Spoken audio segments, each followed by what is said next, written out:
The British Institute of Verbatim Reporters, whom I'm sure you're all very familiar with, they recently published a report that identified the most mispronounced words of the last year. Members of this group, they transcribe for courtrooms and television studios in real time. So they're very well placed for spotting the words that have caught out even the most seasoned of public speakers during the course of this year. How do you think you'd get on? Well, we're going to try a few of these words as they appeared in a newspaper article. And so we're going to put up some options on the screen. I want you to pick one of the 4 pronunciations, and let's see if together we can get these pronunciations right. So let's have the first one on the screen then. This is the famous French museum that was subject to a daylight robbery. So you've got 4 options there. Have a look, have a think. Which one do you think is the right answer? I'm going to ask for us to raise our hands, okay? So if you think it's A, would you like to raise your hand if you think that is the, yeah, okay, a smattering, okay.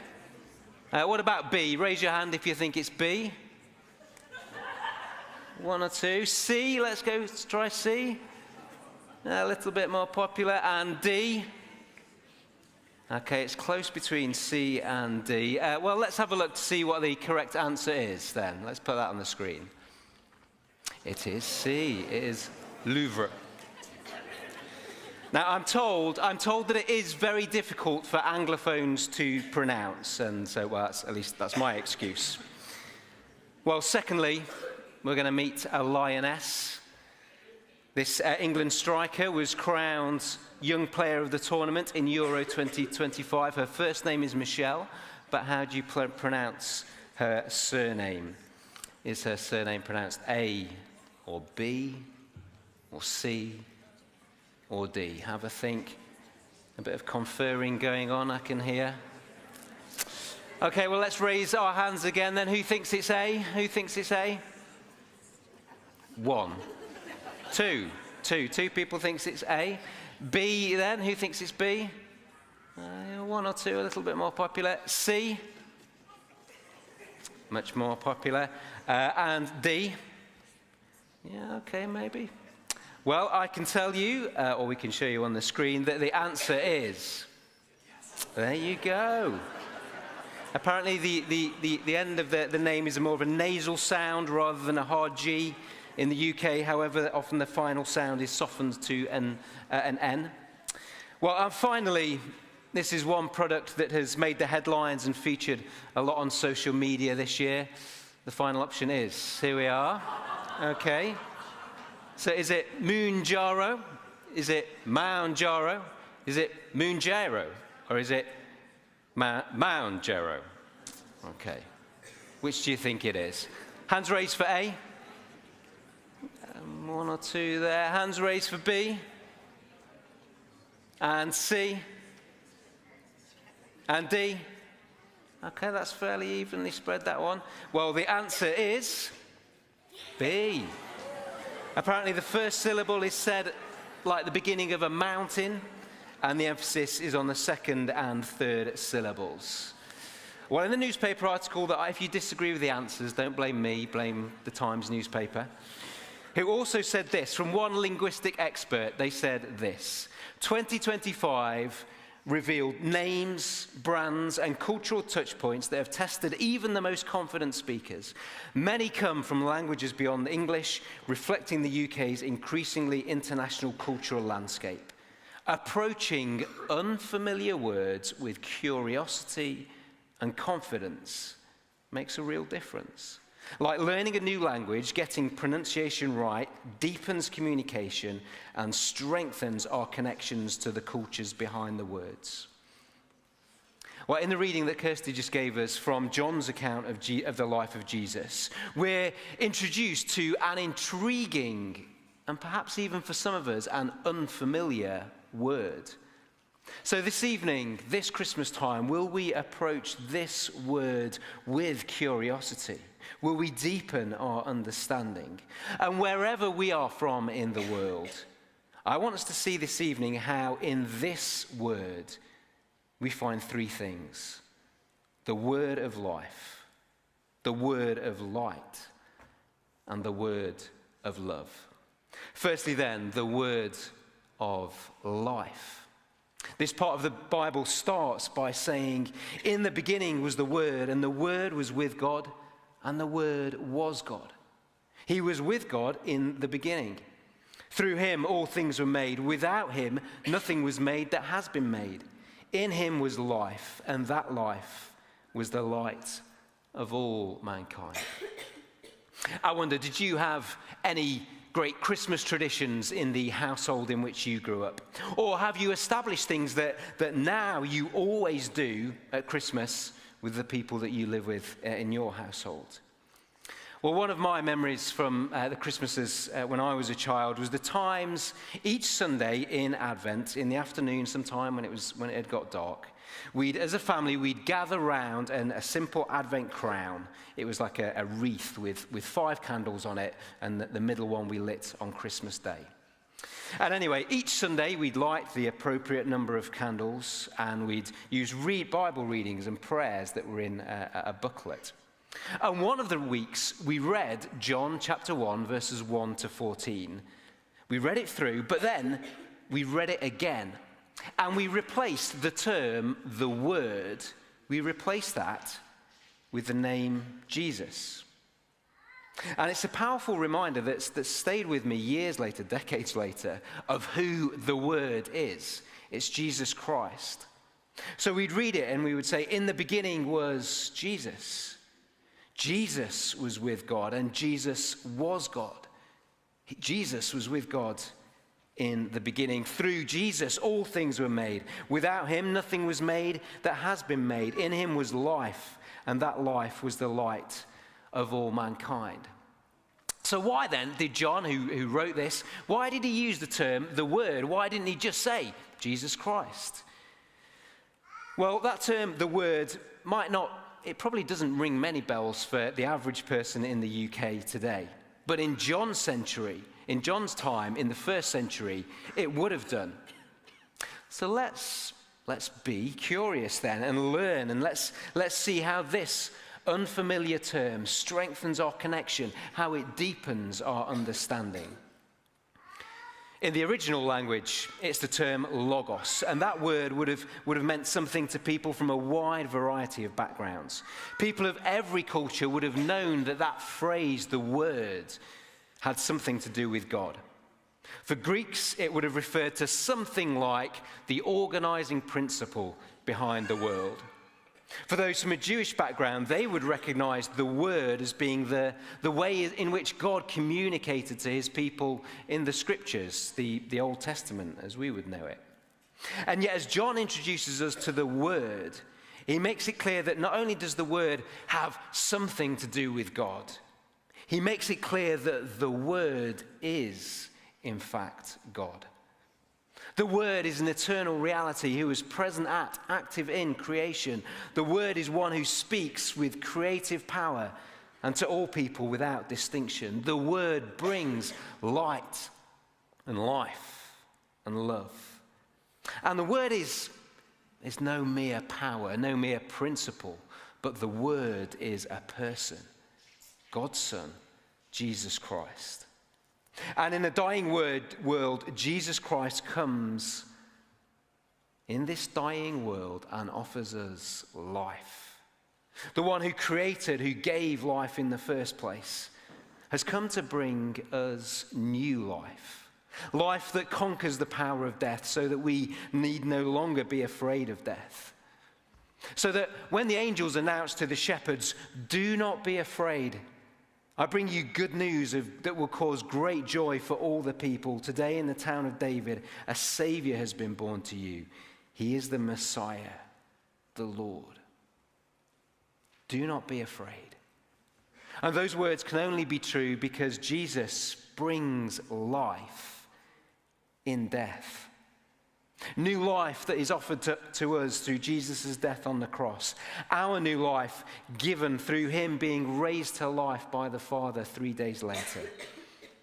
The word of life. Secondly, he is the word of light.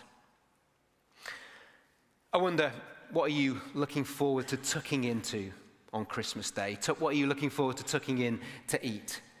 For some, it might be turkey or a vegetarian alternative. Others, perhaps maybe you can cope with the first course, but it's all about the pudding for you. Is that you? Well, whichever one it is, one food item which might cause some unhappiness with its appearance on your plate would, of course, be the humble Brussels sprout. And if you are wondering, or if you ever have wondered, why Brussels sprouts have a reputation for being disgusting, apparently the answer is that they actually did used to taste worse.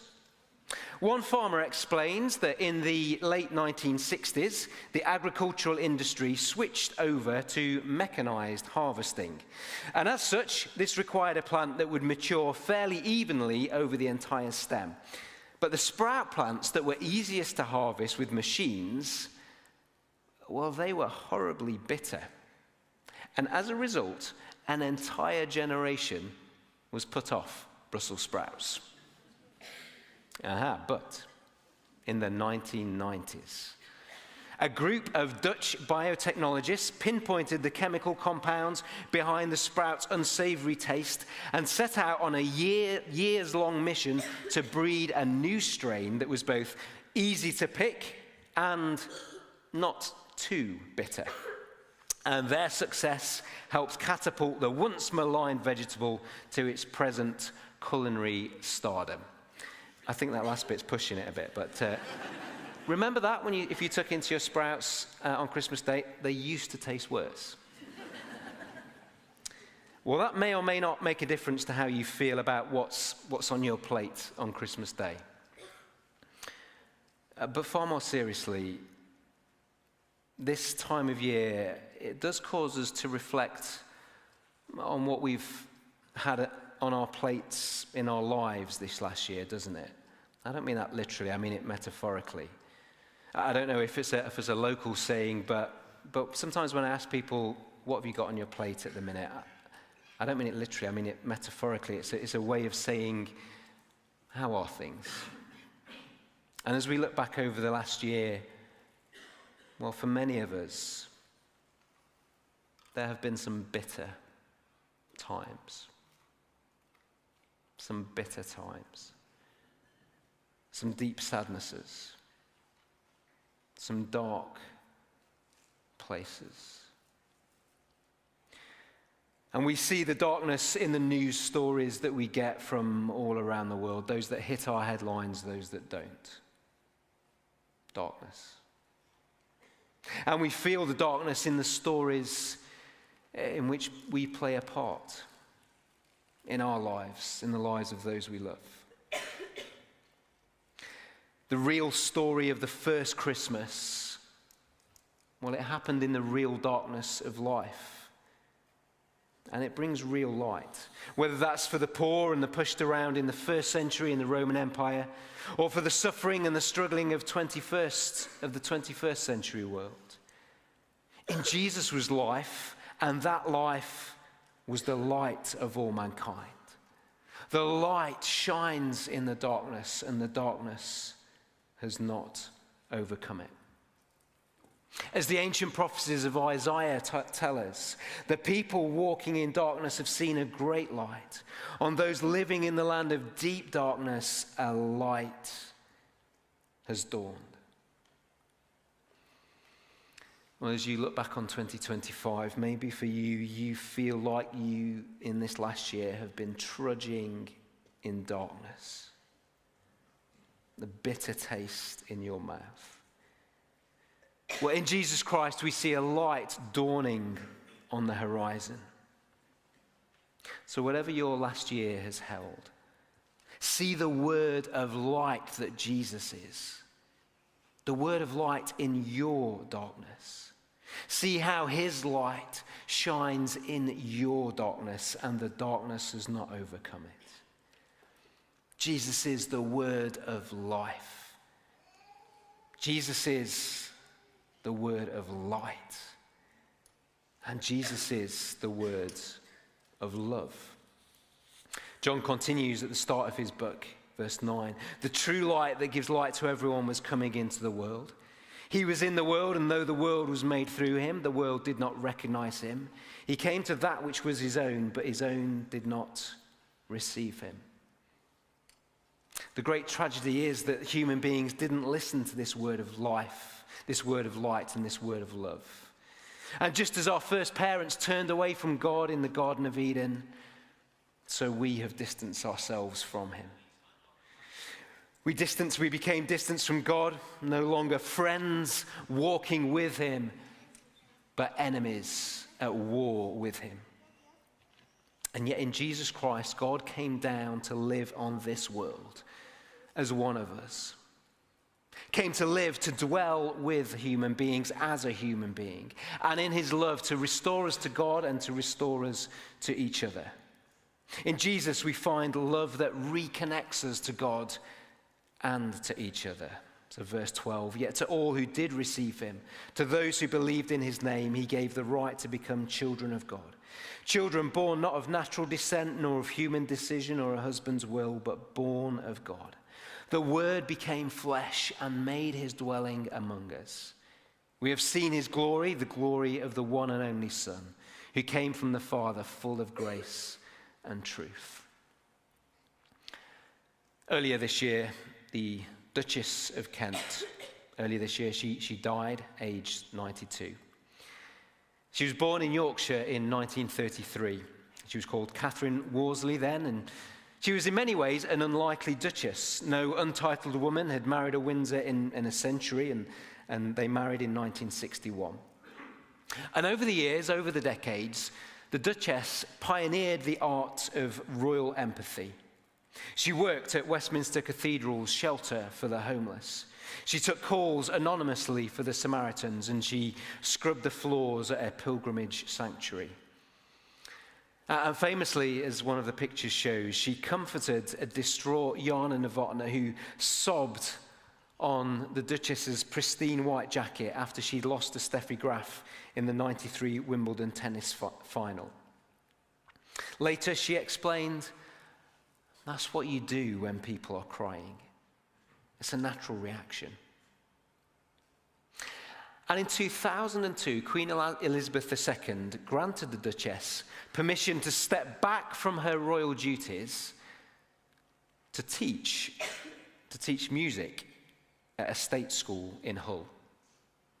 And so for the next 13 years, the Duchess travelled to Wansbreck Primary School by train from London, unrecognised and unnoticed. I was just known as Mrs. Kent, she said. Only the head knew who I was. A royal who served, who brought comfort and lived an ordinary life amongst people. So how much greater then that Jesus left the glories of heaven to come down to our world. Jesus became flesh and made his dwelling among us. We have seen his glory, the glory of the one and only Son who came from the Father, full of grace and truth. Elsewhere, as we read earlier, that Joseph was told, Joseph, son of David, do not be afraid to take Mary home as your wife, because what is conceived in her is from the Holy Spirit. She will give birth to a son, and you are to give him the name Jesus, because he will save his people from their sins.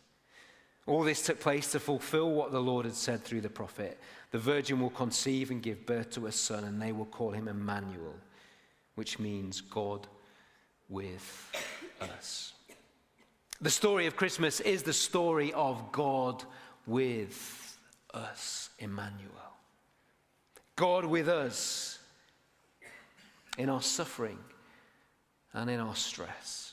God with us in our work and in our weariness. God with us in our discouragement, in our doubts. God with us in our family and our friendships, in our questions, in our quarrels, in our sin, in our stupidity. God with us in the thriving and the thorns of life. And in all of these and more, he dwells with us. And he saves us and he rescues us. You know, names in the Bible almost always mean something. They tell us something, and that's true of Jesus' name. He was called Jesus. And now the name Jesus can be and is pronounced in lots of different ways around the world. But however it's pronounced, it always means the same thing. It means God saves, rescuer, because he will save his people from their sins, rescue them. So for example, when Igor Jesus scored for Forest earlier this week, the headline in the Evening Post was Jesus rescues, and that's why, because his name means rescues. Jesus Christ came to rescue us from our turning away from God, from our rejection of him, which brings only death, darkness, and disconnection. And Jesus came and took that death, that darkness, that disconnection upon himself at the cross. And he gave those who choose to follow him his life, his light, and his love. Jesus Christ is the word for the whole world. The word of life, of light, and of love.